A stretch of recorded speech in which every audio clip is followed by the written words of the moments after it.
जय गुरु जी, शुक्राना गुरु जी, अनंतम अनंतम शुक्राना मेरे मालिक। सभी संगत जी को जय गुरु जी। संगत जी, बहुत बार ऐसा होता है बहुत सारी संगत जी के साथ कि उनको गुरु जी जो है बहुत टाइम पहले चुन लेते हैं अपनी संगत के रूप में, लेकिन उनके कुछ ऐसे कर्म होते हैं जो उनको गुरुजी की शरण में जाने नहीं देते, और वो फिर भटकने के बाद गुरुजी की शरण में बाद में जाते हैं, या यूं कहूँ कि उनको बहुत सारे मैसेज मिलते हैं, इंडिकेशन मिलते हैं गुरुजी की तरफ से उनकी सत्संग अटेंड करने के, उनको उनका दर्शन करने के, लेकिन वो कर नहीं पाते। तो इस चीज़ में ना इतना गिल्टी फील करने की ज़रूरत नहीं है संगत जी, क्योंकि ना मेरे साथ ऐसा अभी हुआ रिसेंटली कि कोई संगत जी सत्संग अटेंड नहीं कर पा रहे थे कुछ कामों की वजह से, तो वो बहुत गिल्टी फील कर रहे थे। तो इसमें गिल्टी फील ना करते हुए गुरुजी से अपने किए हुए कर्मों की माफ़ी मांगनी चाहिए, और गुरुजी से मौका मांगना चाहिए कि हमें शरण में ले लें और हमें और मौके दें सत्संग अटेंड करने के, या कुछ भी जो आपको इंडिकेशन गुरुजी देते हैं। तो संगत जी, ये सत्संग सुनिए पहले, और उसके बाद में आप डिसाइड कीजिए कि आखिर मैं ऐसा क्यों कह रही हूँ। तो संगत जी, रिम्पी आंटी जी जो झारखंड से हैं, उनका ये सत्संग उन्हीं की आवाज़ में। आइए सुनते हैं।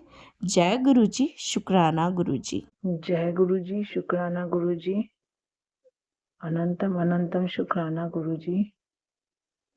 गुरु जी, संगत जी, मैं रिम्पी झारखंड से। ये मेरा पहला सत्संग है और मुझे बहुत ही डर लग रहा है, फिर भी गुरु जी के सामने बैठ के मैं अपना सत्संग शेयर करना चाहती हूँ। संगत जी, ये मेरी गुरु जी से जर्नी असल में 7 अक्टूबर 2023 में स्टार्ट हुई। मैं अभी न्यू सत्संग हूँ उनकी। संगत जी, मैं पहले गुरुजी पे किसी आंटी ने मुझे गुरुजी के बारे में बताया, तो मैं उस टाइम पे उस आंटी को बोलने लगी कि तो क्या ये गुरुओं के चक्कर में, जब मैंने उसका स्टेटस देखा व्हाट्सएप पे, तो मेरे मन में आया क्या ये गुरुओं के चक्कर में पड़ी रहती है। फिर मेरे दिल तो मैंने इतना कह नहीं करा, ये बात 2 साल पहले की है। फिर मुझे ये 1 अक्टूबर या 2 अक्टूबर के करीब मेरी एक और फ्रेंड आंटी ने उन्होंने मुझे बोला कि रिम्पी, तू गुरुजी का सत्संग सुन, ये गुरुजी का तुझे बहुत अच्छा लगेगा। क्योंकि मैं बहुत परेशान थी, बहुत ही टेंशन में जा रही थी कि घर की कुछ ऐसी बातें थी जिनसे मैं बहुत टेंशन में थी। तो मैंने उसको बोला ठीक है, मैं देखूंगी। लेकिन मैंने उसने लिंक सेंड करा, मैंने नहीं पढ़ा, मैंने नहीं देखा। फिर एक दिन वो 3 अक्टूबर को वो मेरे को बोलती है, रिम्पी, कहीं किसी के यहाँ, किसी आंटी के यहाँ सत्संग है, तो क्या साथ चलेगी? उस टाइम पे मैंने तो उसको हाँ बोल दिया, लेकिन बीच में मेरा मन नहीं कर रहा था जाने के लिए। तो मैंने बोला मुझे नहीं जाना है, बोल के मैं बहाना मारती रही, और मैंने उसको बोल दिया कि नहीं, मैं नहीं जाऊंगी, मेरी काम वाली नहीं आई है, ये नहीं आया। तो संगत जी, मैंने ऐसे बोल के नहीं गई मैं सत्संग पे। तो वो सत्संग पे गई, वो आई, उसने अपने एक्सपीरियंस मेरे से शेयर किए, तो मुझे थोड़ा अच्छा लगा। तो उस दिन या 1 दिन या 2 दिन बाद रात को मैंने सोचा कि देखूं तो सही लिंक खोल के कि आखिर गुरुजी में क्या क्या ऐसा लगता है।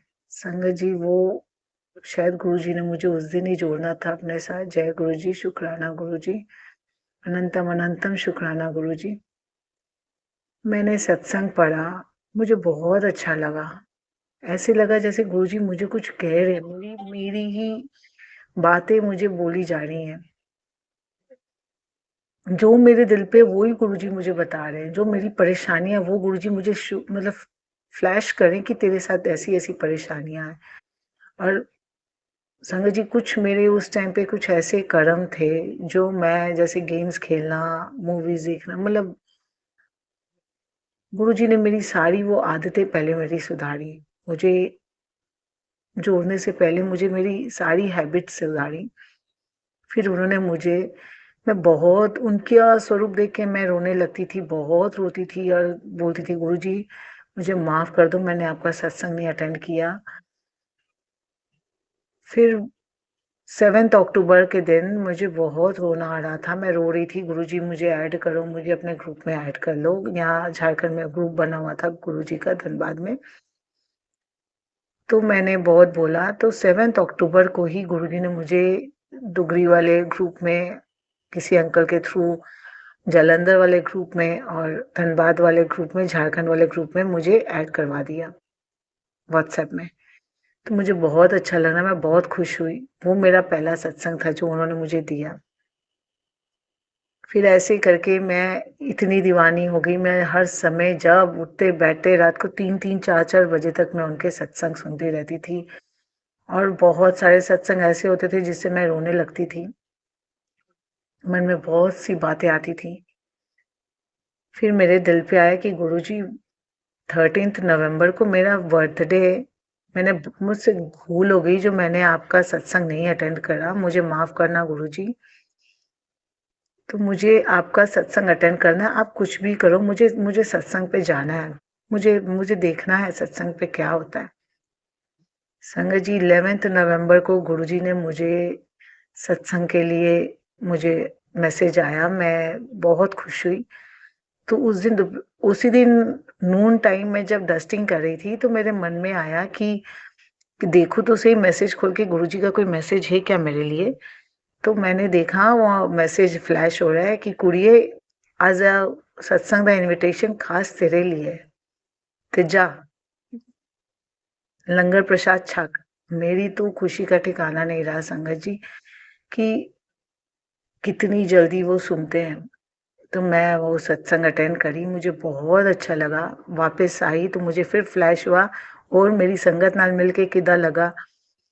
तो मेरे को तो अभी भी गूज़बम्प्स आ रहे हैं कि मतलब इतना इतना कुछ गुरुजी इतना सुनते हैं, फिर भी मेरे दिल पे बहुत सी नेगेटिव बातें आती हैं, बहुत कुछ आता है। अभी भी मैं बहुत अच्छी तरह नहीं लगता जुड़ी हूँ, लेकिन उन्होंने मेरा हाथ थामा।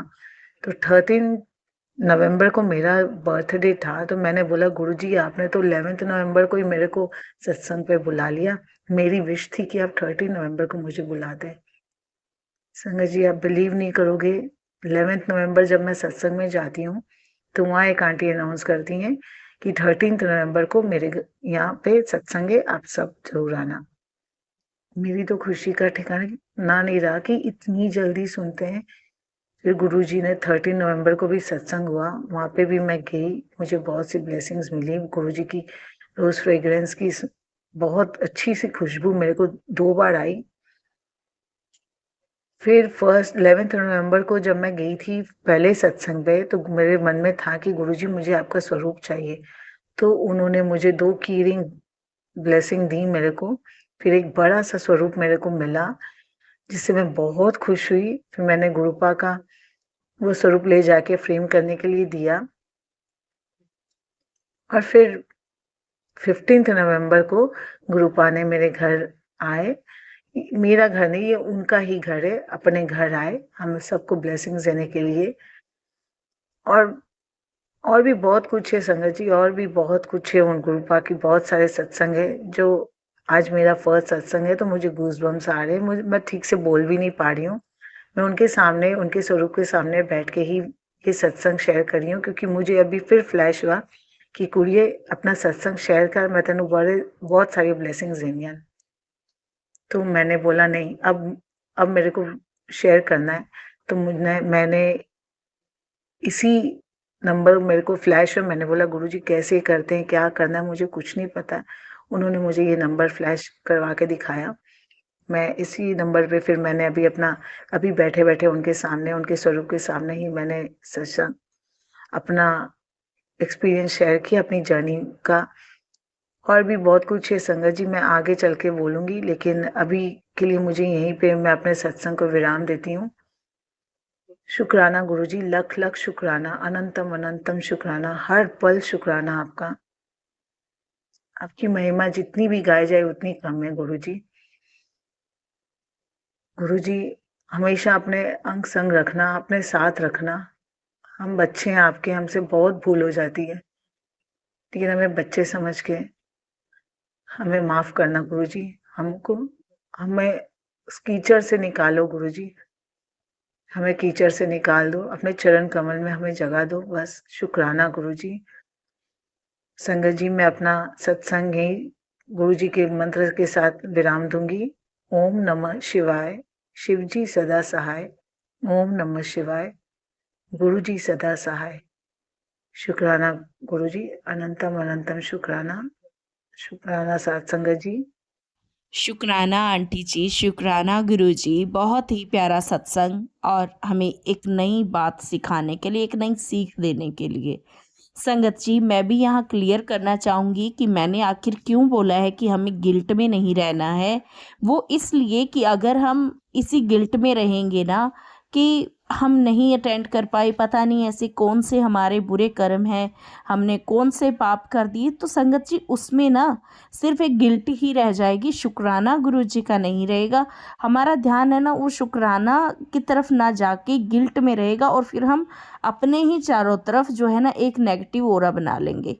तो इसीलिए हमें उस थॉट में ना जाके हमें सिर्फ गुरु जी के चरणों में लगना है, उनसे अपने किए हुए कर्मों की माफ़ी मांगनी है, जो हमने जाने अनजाने में किए हैं उन कर्मों की भी, और जो हमें पता है उनकी भी।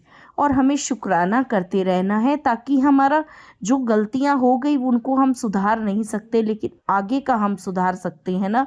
तो हमें आगे के लिए कसम खानी चाहिए कि हम आगे से ऐसा नहीं करेंगे और शुक्राना करते रहेंगे। और जब हम शुक्राना करते हैं ना, तो संगत जी हमारी जो आधे रोग हैं ना वो वैसे ही कट जाते हैं। जय गुरु जी।